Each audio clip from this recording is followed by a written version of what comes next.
This movie made me cry a lot.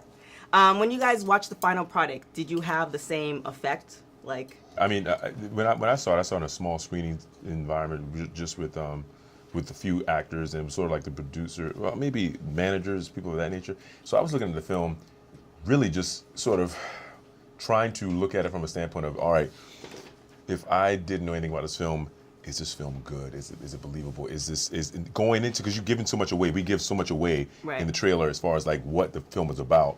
Now that that's the case, do you still go on the journey, and do you still care, and are you still riveted, and are you still at the edge of your seat? And that's what I was hoping to find to be the case, and I thought it achieved all of that. Like, it was like, yeah, because that's the key.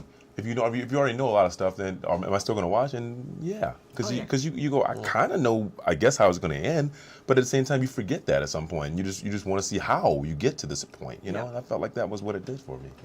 Well, when I'm working on a film, you only have your perspective and your scenes that you're dealing with.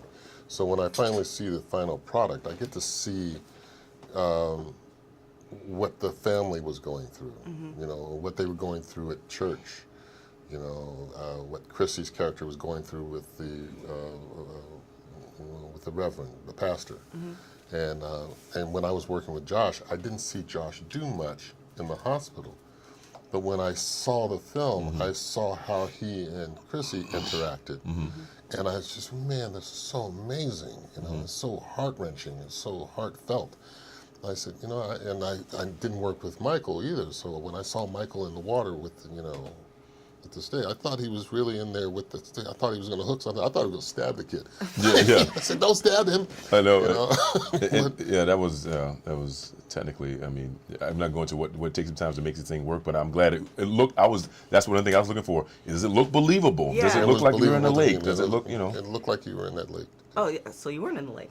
Oh, I wasn't supposed to say that on camera. Stop recording. Let's go back again. Yes, I was in the lake. It was so cold, and I barely made it out alive.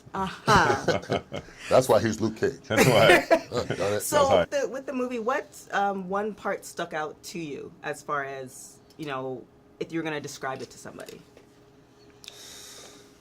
Everybody was represented. All parts, all points of view, all ideology was there, from a scientist perspective to the first responder perspective to the loving, caring mother perspective to the slightly not as invested father perspective, in the sense of like, is this going to work out, to the peripheral of the chief, who's like just sort of saw it from a distance, to the classmates who are all sort of cheering for John to make a recovery. Right. So, even the guy who saw him on the lake and called the 911. I mean, everybody sort of has a part to play.